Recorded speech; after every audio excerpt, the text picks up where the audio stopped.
Well, hello, BAME Farm fans. Who likes big reveals? Shiloh, do you like big reveals? What are you sitting next to, huh, boy? Well, what do we have here? We've never seen this white truck here before. Slight, let's say last minute. More of a quick purchase. Dad bought a 1994 F-150 XL, stripped down model. None of that fancy stuff.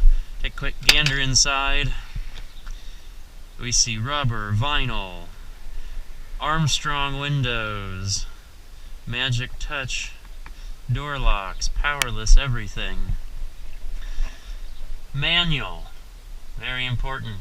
Two-wheel drive, none of that front wheel stuff you gotta push around. Why did we buy this? I guess I haven't shown that off too close. The rear part of the bed on the 250, the Easy Dumper, is having some structural problems because the Easy Dumper company, which I guess we'll quick walk over here and show that off, we'll say is, not using good quality steel. You can see we got a hole rusting through there. The very base and the sides are good, but this tubing is not the greatest. You see you got some cracks there, and it's rusting out the bottom. It's supposed to be solid. So that's a little bit of bad, not good stuff. And it's plant season. You see we got the greenhouse going. I haven't made many videos. It is the Friday before Mother's Day, and you probably, well, we'll see if this video makes it out by June. So, we gotta get plants to the plant sale. We do a couple fundraisers in May for like Boy Scout troops, some local organizations that we supply plants to. We take them to them. So we gotta get them there.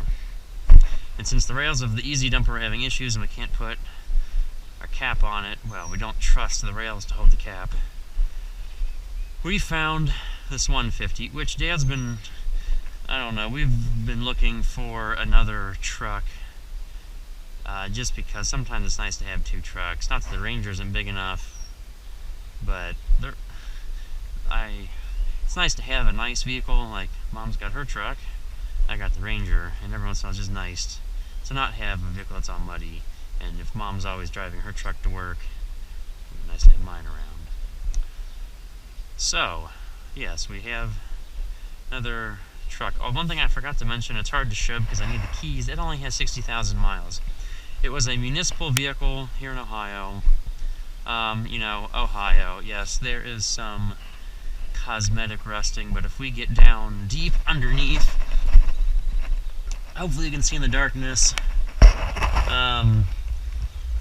it's a little orange. There was some undercoating, but the bed supports underneath here are solid.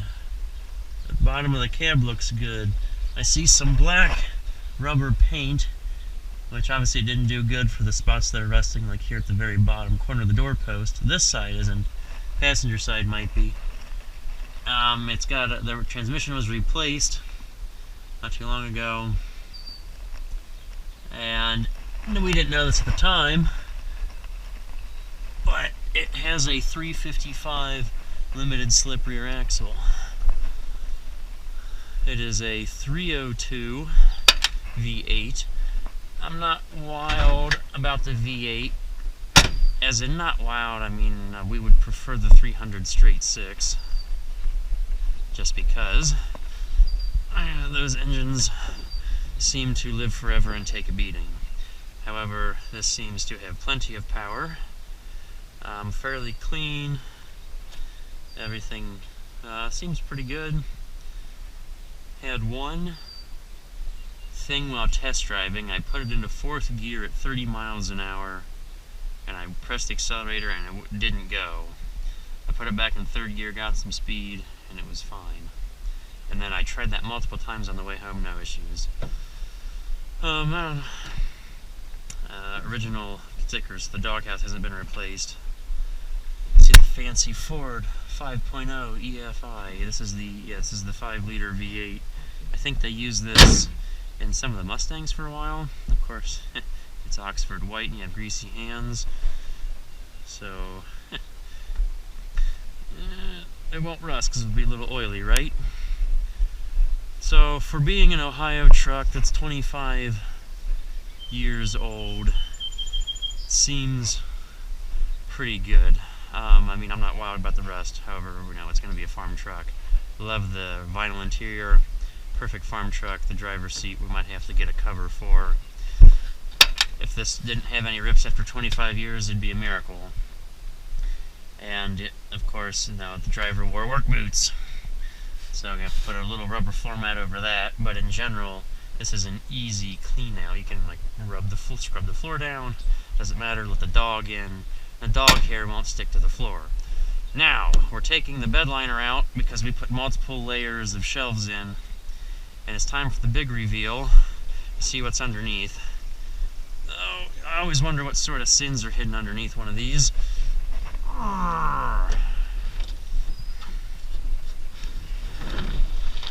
And something tells me this has been in here since brand new.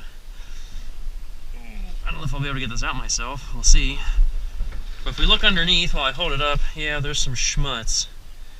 And where it rubbed, I mean, that's obviously not white paint, but we don't see big rust holes. I didn't see any from the bottom. Not that I was worried about that. However, I just know these bed covers will hide problems. It's hooked up front. I'm going to need Dad's hand to get this thing out.